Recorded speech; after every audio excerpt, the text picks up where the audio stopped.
New year new look.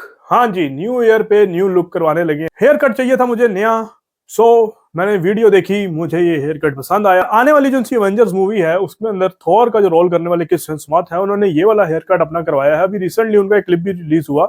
इस look में बहुत ही हैंडसम और बहुत ही यूनिक लग रहे थे, तो मैंने सोचा क्यों ना मैं भी न्यू ईयर पे ऐसी ही लुक करूं, उनको दिखाऊं कि यार क्या हम जैसा एक आम आदमी भी ऐसी लुक कर सकता है, और लुक करवा के क्या हम भी इतने हैंडसम लग सकते हैं, या इनके पास कुछ यूनिक है। तो यही जानने के लिए रहिए इस वीडियो के साथ। मैं हूं आपका शबाद अली खान, आप देख रहे हैं दी आइकॉनिक फिट्स। तो शुरू करते हैं।